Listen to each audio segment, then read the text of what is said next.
Matrina Schmidt. You solemnly swear or affirm the testimony you're about to give will be the truth, the whole truth, and nothing but the truth. Yes. Have a seat.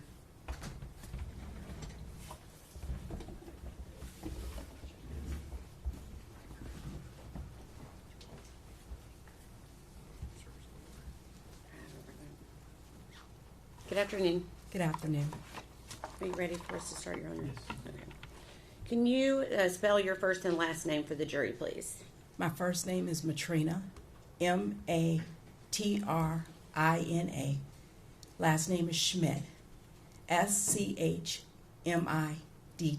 Okay. And where are you currently employed? Brevard County in Florida. Okay. And what is your official title there? I'm an associate medical examiner. Okay. And how long have you been there? March of 2023. Okay. And until present, I'm assuming? Yes. Yes. Okay. And can you give us a background of your education, please? I have a bachelor's in biology. Got it at Aquinas College in Grand Rapids, Michigan, 4 years. Then I went to medical school at Medical College of Ohio in Toledo, Ohio for 4 years. Then I did a residency in anatomic and clinical pathology at West Virginia University Department of Pathology. I did that for 4 years. I did a 1-year fellowship in forensic pathology at Bexar County Medical Examiner's Office in San Antonio, Texas. I returned to West Virginia and did another year of residency, and then I started practicing as a medical examiner. Okay. And where did you first start practicing as a medical examiner? West Virginia. Okay. And where are you licensed? Which states are you licensed to practice medicine in currently? West Virginia, California, Tennessee, Hawaii, and Florida. Okay. And so that would go to say that in 2020, were you also licensed to practice medicine in the state of Tennessee? Yes. Okay. And are you board certified in the field of forensic pathology? Yes. Okay. Do you maintain memberships in any medically related societies? Yes. Okay. Can you, have you published any scholarly materials in the field of forensic pathology? No. Okay. And you stated that you're currently employed as a forensic pathologist, correct? Yes. Okay. Can you tell the jury what you do as a forensic pathologist? I perform medical legal autopsies to determine the cause and the manner of death. Okay. Have you previously been qualified as an expert in the field of pathology and in your role as a forensic pathologist? Yes. Have you been so qualified here in the state of Tennessee? Yes. Okay. At this time, we would ask to qualify Dr. Schmidt as an expert in the field of forensic pathology. No objection. Should be declared to be an expert in the field of forensic pathology. Dr. Schmidt, where were you employed in March of 2020? At the William L. Jenkins Forensic Center in Johnson City, Tennessee. Okay. And is that at East Tennessee State University? Yes. Okay. And what was your title there in March of 2020? I was an assistant professor in pathology / forensic pathologist. Okay. And during that time, were you called to assist with the processing and removal of the remains of Evelyn Boswell in March of 2020? Yes. Okay. Do you recall who notified you that Evelyn Boswell's body had been discovered? No, it was a law enforcement official called me. Okay. And did you go to the scene there on Muddy Creek Road that night? Yes. Okay. Did you bring anyone with you to help assist you? No, I arrived on my own, but 2 of our medical death investigators arrived on the scene. Okay. And who are those 2 people? Laura Parsons, Kristen Osgood. Okay. And what was their role to be that evening? They're the medical death investigators. They investigate the scene, the death. Okay.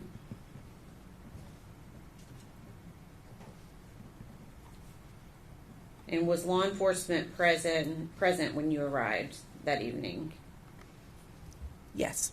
Okay. Do you recall what time of day you arrived? I do not. It was evening. It was Okay. dark. Dark outside. Okay. Where was Evelyn's body located at the time of your arrival? It was in a playhouse shed and inside a trash can. Okay. So her body was still within the trash can when you arrived? Yes. Okay. And did you observe or assist in the removal of Evelyn's body from the trash can? Yes. Okay. Can you please describe to the jury what that process looked like? We removed the trash can from the shed. Photographs were taken, and then we did a step-by-step process of removing the decedent from the trash can and the contents of the trash can. Okay. And did you observe law enforcement with each of these steps of removal? Yes, and our medical death investigators were also a part of the process. Okay. And was this at your direction or at someone else's, the process that they used? We had discussed the direction we were going to take prior to removing the trash can from the shed. So I was directing it, but I think we had all had a discussion on the best way to handle the process. Okay, give me just a second.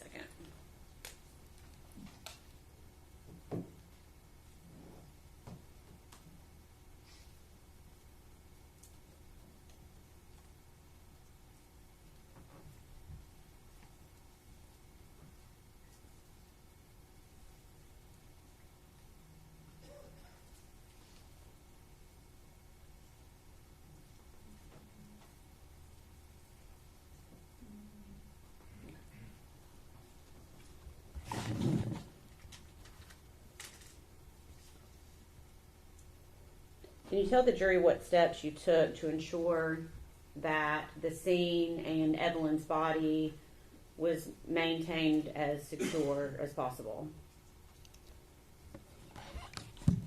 TBI was present, our medical death investigators, and everything that we removed from the trash can, in addition to the decedent, was photographed and it was written down as evidence. Okay, and how did you protect the body from contamination?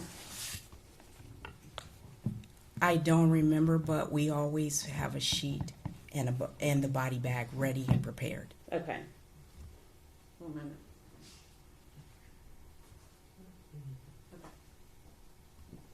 Can I please see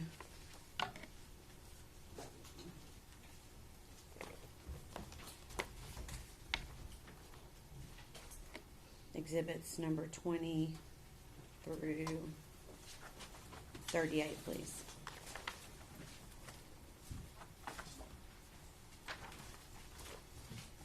Thank you.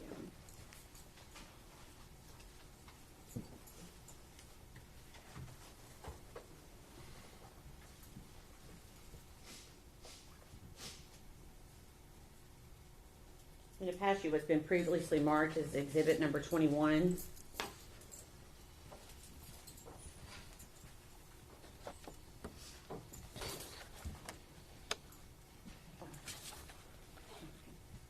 Does that help refresh your memory on how the body was placed at the time that at the time Evelyn was removed from the trash can?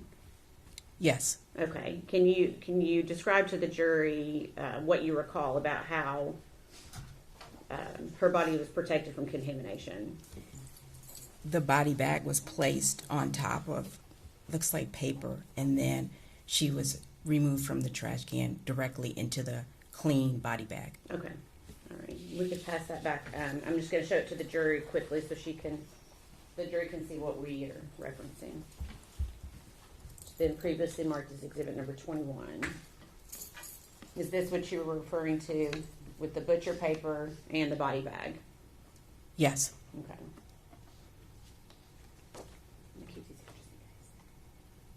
Okay. So at some point, Evelyn's body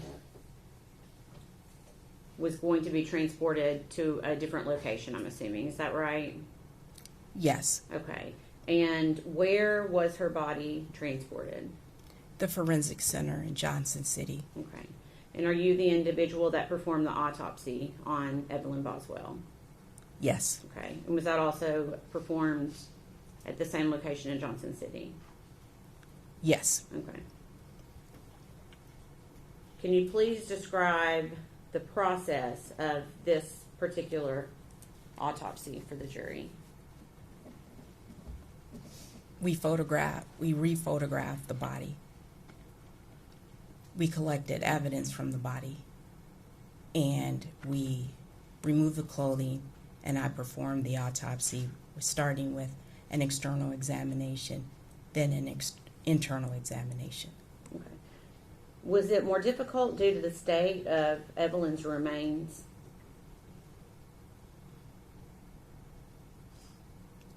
I don't understand Okay, the let me question. ask it in a different way. Does decomposition of a body impact your ability to perform certain things during an autopsy? It can, Okay. yes. Can you, for example, does the level of decomposition keep you from being able to identify mechanisms of death or possible mechanisms of death? It can, yes. Can you describe how? Sometimes with decomposition, the skin will change colors, and it can obscure bruises or contusions. Sometimes we might not be able to draw the sufficient toxicology specimens that we want to. Okay. And did any of that happen in this case? Were you able to see any potential soft tissue injuries to Evelyn's body? I did not identify any soft tissue injuries. Okay. Did decomposition play a role in that at all? It's probable, yes. Okay.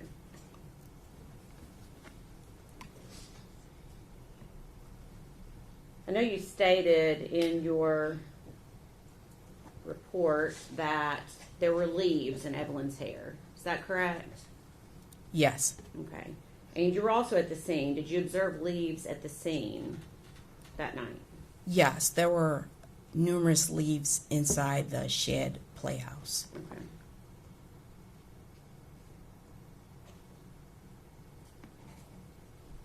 Okay. So I'm assuming when you conduct an autopsy, it's not just the body itself that's helping you make your determination. Is that a fair statement? That's correct.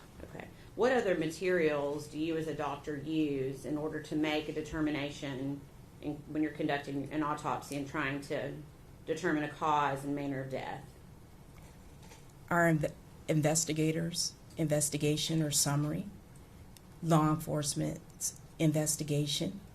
I can use medical records, sometimes histology. That's where I take the tissue and I look at it under a microscope. Okay.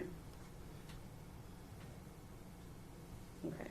And after you conducted the autopsy of Evelyn, are those results essentially generated into a report? Yes, Okay. Is that report kept in the normal course of business? yes, And have you reviewed your autopsy report for accuracy and completeness? yes. I'm going to pass you a document.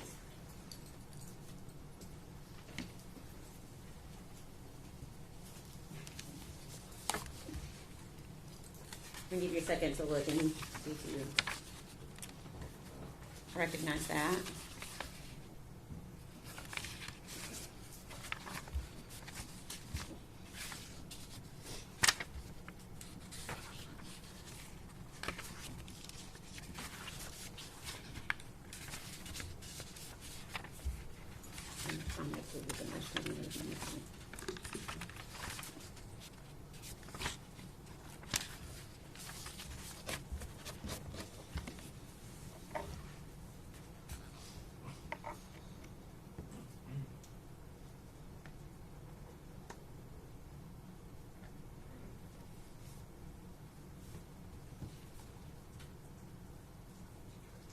okay. Are you able to identify that document? Yes. Okay. Can you tell us what it is? It's the autopsy report I prepared on Evelyn. Okay, and is that a complete and accurate copy? Yes. Okay, Your Honor, this time we would ask that be made exhibit number 260. No objection. Full exhibit 260.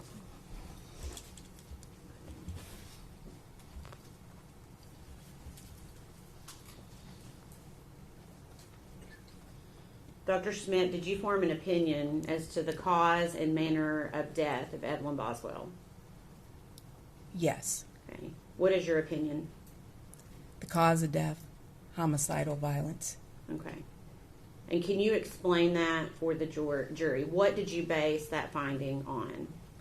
I based it on the autopsy findings, the investigative summary, the investigators that went to the scene, and law enforcement investigation. Okay. Hypothetically, if Evelyn was alive when she was placed in the trash can, is positional asphyxiation likely? Yes. Okay. Can you tell the jury what positional asphyxiation is? It's your body's in a position that compromises your breathing.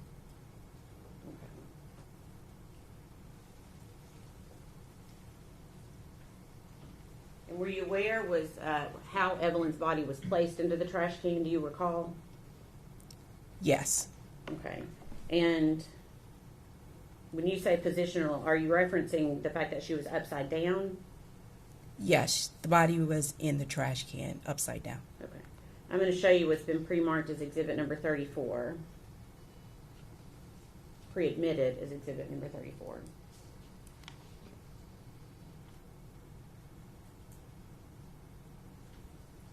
Okay. Okay. So hypothetically, if a blanket is pulled up over the face of a child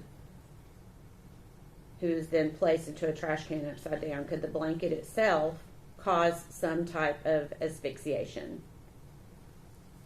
Yes. Okay. What about the trash bag that Evelyn's body was in? Could the trash bag itself cause some type of asphyxiation? Yes, if it covered the airways, the nose and the mouth. Okay.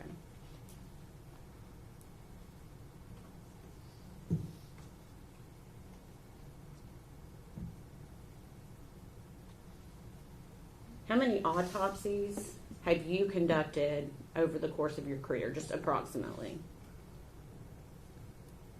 3,600 approximately. Approximately how many of those were on children? Close to 100, between 80 and 100. Okay. Have you conducted autopsies on children that have resulted from, that you've determined to result from natural causes? Yes. Okay. Have you conducted autopsies on children that have resulted in or been caused by something accidental? Yes. Okay. So if I gave you a hypothetical that Evelyn Boswell was sleeping in a bed with an adult or two adults and a rollover sleeping episode occurred, is that something that you would consider as being a possibility for her death in this case?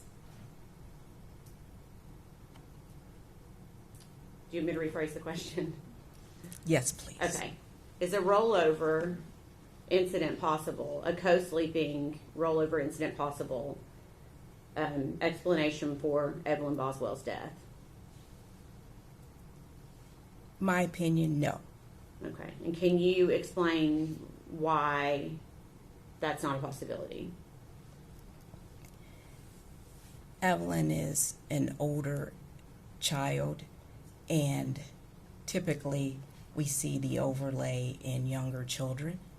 It's certainly possible, but with the investigation of the scene and law enforcement investigation, and the way she was found in a trash can, I don't have the opinion that it was a co-sleeping, bed sharing, or overlay. Okay. Is there any scenario that I could give you that would change your opinion about the cause and manner of the death of Evelyn Boswell? I don't know if I could answer that. Okay. Do you... Hold on one second.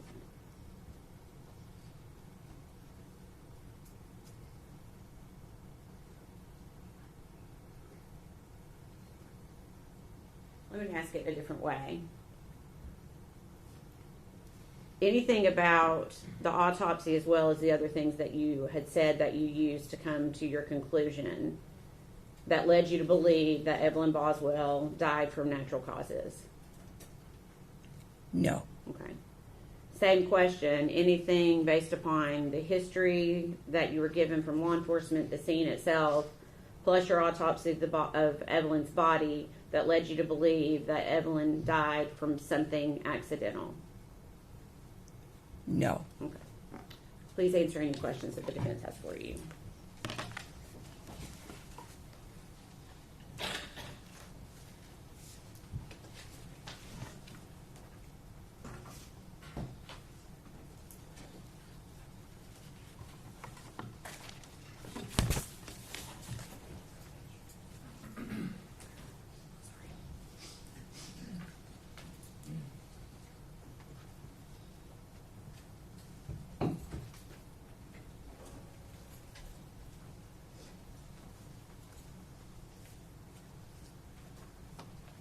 I approach the court reporter, Judge.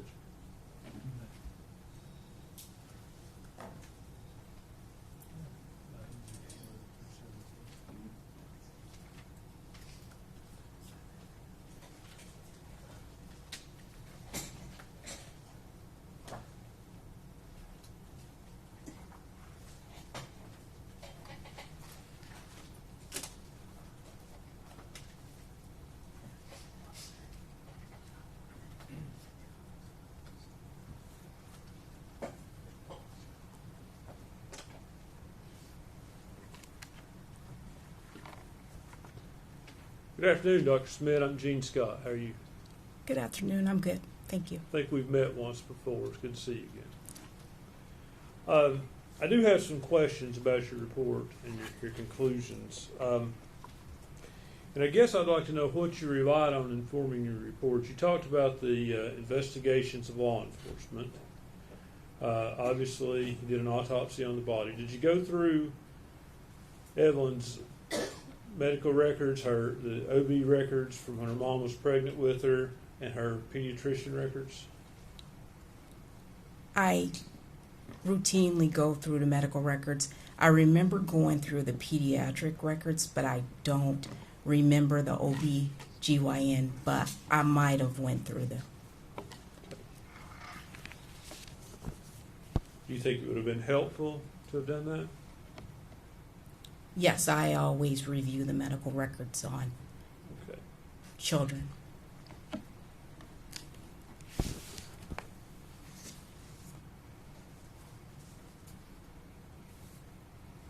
Ms. Massengill finished up by asking you if anything could be said to convince you this was by natural causes somehow. And it's your opinion it could not be, I assume. Based on my autopsy examination, no. Okay. Let's talk about your autopsy examination. Are there any medical findings of a cause of death, or is it simply the way the body was placed? There are no natural medical disease processes to support her death. Yet there are no medical bases for her death based on your autopsy, are there? For instance, give me a hypothetical. If the child were found laying on a table as opposed to in a trash can, would anything have changed about the findings you found in your autopsy report about her medical conditions?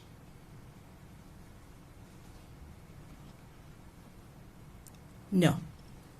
So, you mentioned in your report that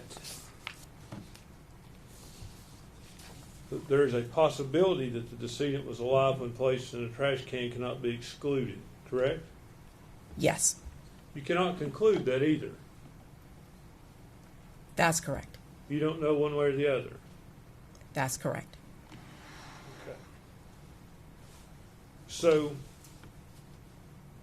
you talked about natural causes, and there's no sign of disease or anything of natural causes, correct? There is signs of disease processes. Yes. In this autopsy? Yes. Okay, what are they?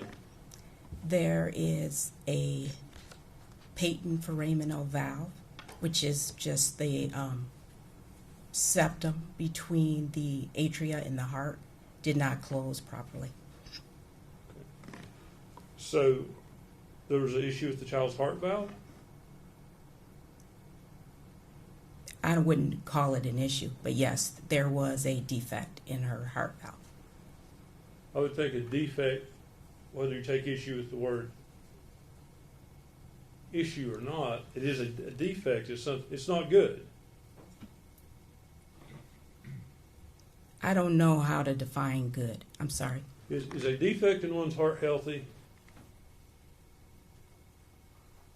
No. Could that defect have led to the child's death? Is that possible? It's a possibility. You can't rule it out in this case, can you? Based on the findings of the histological examination, looking at it under the microscope, I didn't see any changes in the heart. The decedent in the medical records had no symptoms. Normally it closes around age 4 or 5, and they're not symptomatic. They can be symptomatic, but it's usually documented. So you cannot rule out that as a cause of death. I think I ruled it out as a cause of death. How?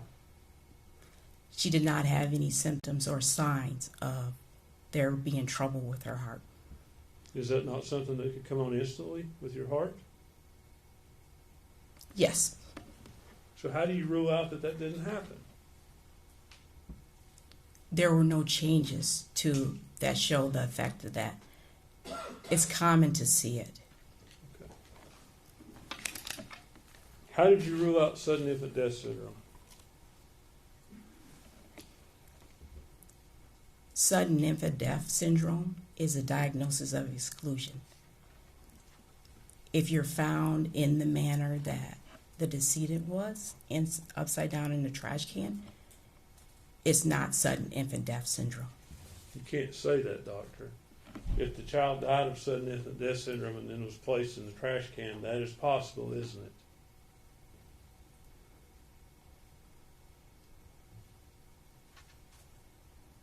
Usually they die around 9 to 10 months is the upper age, but yes, you're right. It could be a sudden death and then placed in the trash can. It could be possible in this case.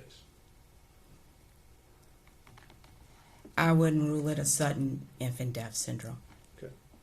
You said they usually die younger, but sudden infant death syndrome goes up to the age of around 12 months, and there's really not a defined end to it, is there? It becomes less common. Is that right? Yes. Okay. And there are factors that we really don't know what sudden infant death syndrome is, do we? That's correct. Okay. But there have been factors determined that can maybe lead to that. That say there's higher incidence of SIDS with kids who have these conditions, certain conditions. Would you agree with that? Yes. Okay. Were you aware that there was an intrauterine growth restriction when Megan was pregnant with Evelyn? Yes. That can be one of the factors that leads to a SIDS death, can it? Yes.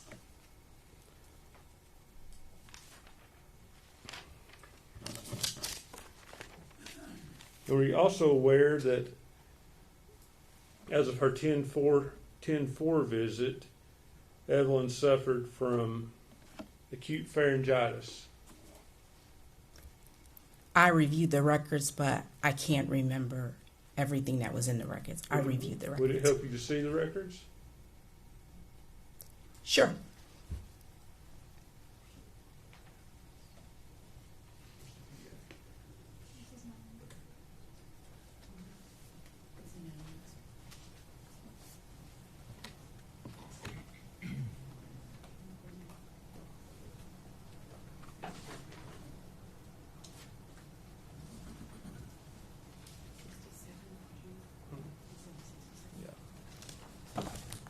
Withdraw item 67, please. Okay, may I show this to the witness?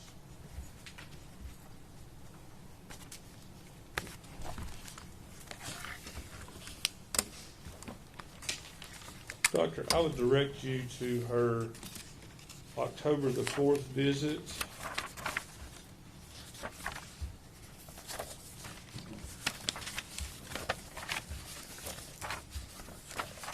Page 37 and 38.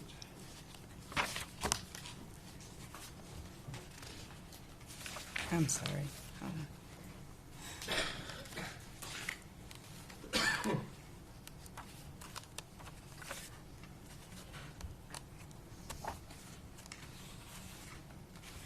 Is it towards the back? I'm sorry. Yeah, 37 of 38, if you look at the page numbers on the top. Oh, right-hand I corner. see. I'm sorry. It's, hold on. Clip. Okay. Child suffered from acute pharyngitis, is that correct? Yes. Okay.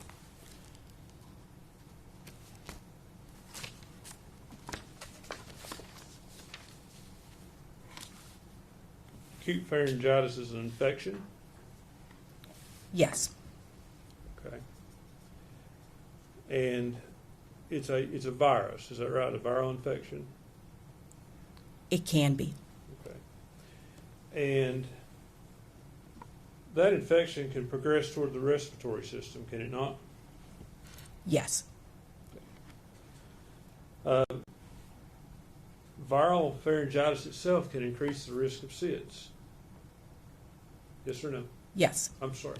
I sounded curt with you and I didn't mean to. I should have asked you a direct question. So please don't take offense at the yes or no.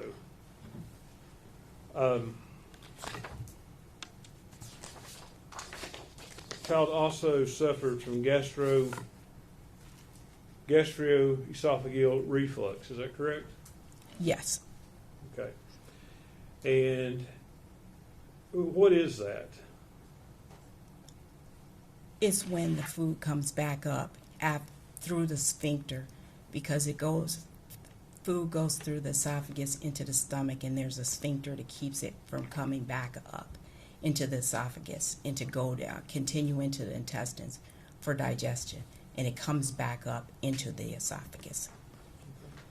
And can that lead to laryngeospasms? Yes. What is a laryngeospasm? This is where the muscle contracts. A child can die from a laryngeal spasm, can it? Yes.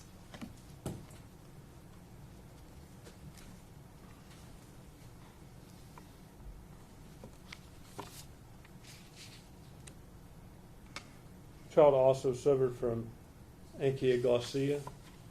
I may not be saying that right, but you know what I mean? It sounded good. Yes. Okay. What is that? They call it tongue tie.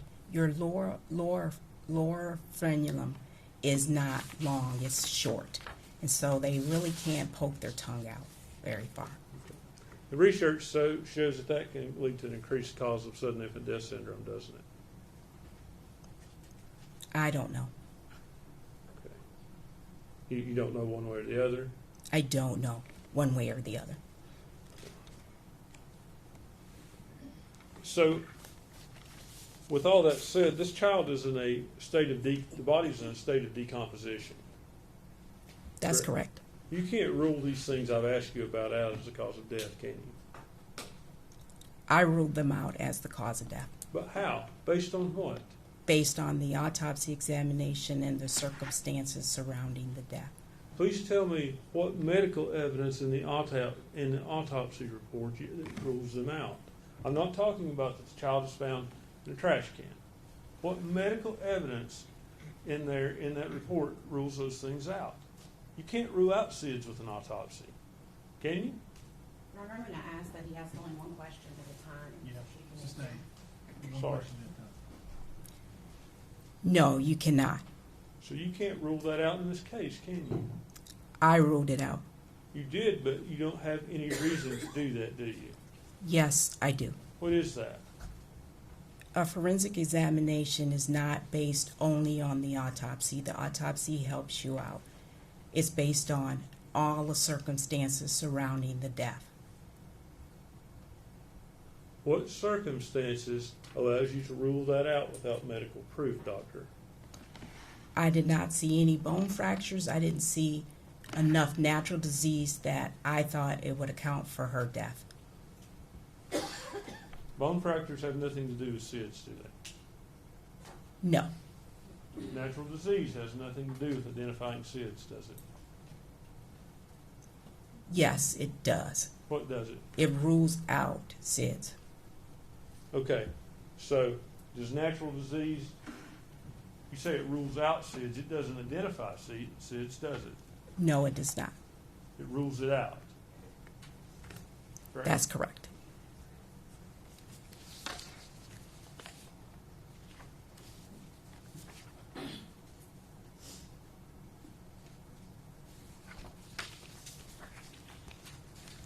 How did you rule out co-sleeping and being rolled on in the bed as a cause of death? I used it based on the circumstances surrounding the death. Again, if the body were found laying on a table, not in that trash can, you couldn't rule out co-sleeping as a cause of death either, could you? I would review everything, the circumstances surrounding the death. Hypothetically, if that happened, could you rule that out? I would have to know why the baby was on the table. So it is possible that a child that size and age could die from co-sleeping. Yes, it's possible.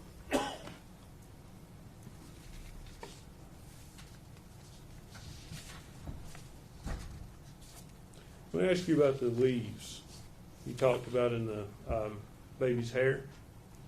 Yes, Okay, was that wrapped up under the blanket in the tinfoil? yes, Okay, so you testified that there were leaves in the shed. yes, Are you saying inside of the shed? yes.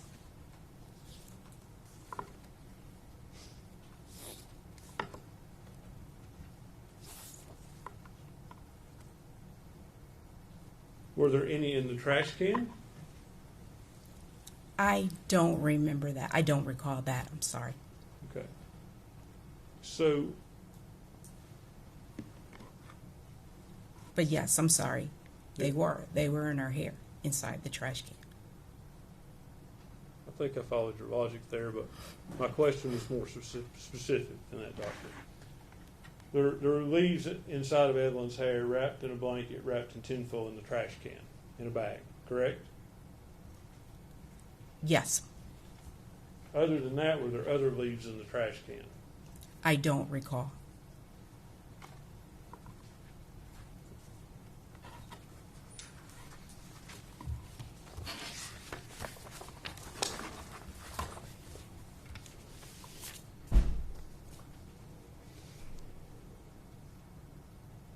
So, when you described this death as homicidal violence, you described that as based on the child being found in the trash can. Is that correct? And the investigation, yes. Okay, but not your medical findings. Yes, my medical findings in There were- addition. There were no findings of violence in your autopsy, were there? Yes, the decedent was found upside down in the trash can. Okay. Were there any broken bones? No, Okay. At this point, soft tissue, it was hard to determine any kind of damage to soft tissue. Is that fair? that's correct. Okay. So there were no medical findings of violence in your report, was there? Yes, the decedent was found upside down in the trash can. I'm sorry. I'm asking.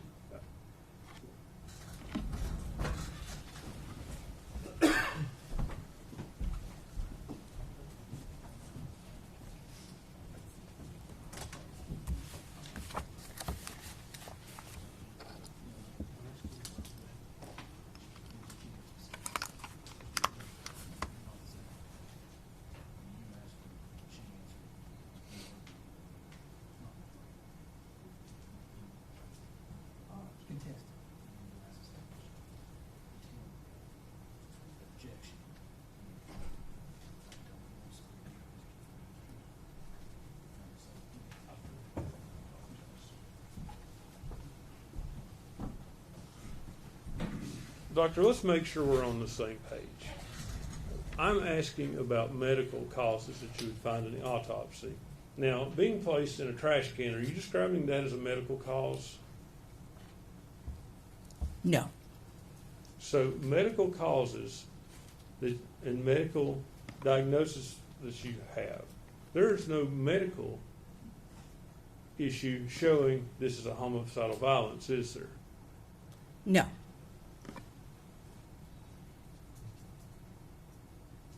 And you can't say that the child was dead or alive when it went in the trash can you? That's correct. Can I have just a minute, Judge? No.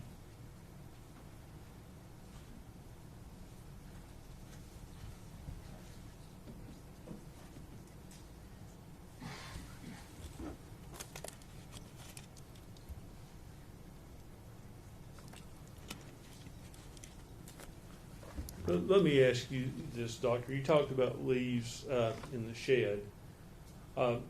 You were there directing when the baby was taken out of the trash can, Yes, that's correct. and I assume that you and your team were very careful that the baby, nothing got on the baby once it was taken out of the trash can and the trash bag before being placed on the body bag. That's correct. It would not have been a source of leaves from you all's contamination. No.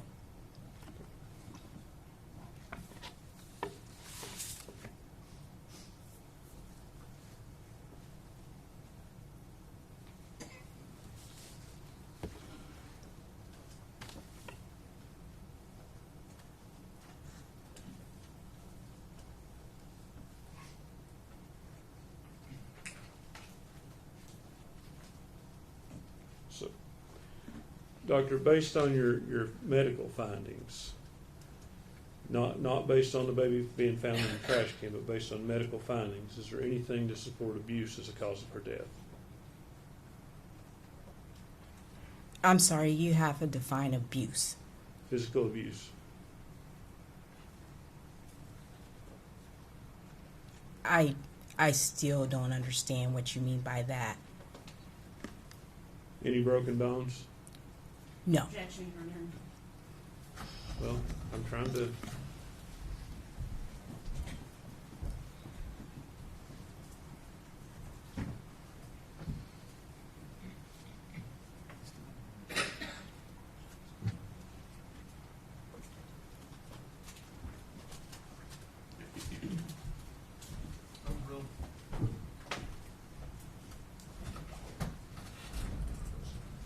Any broken bones?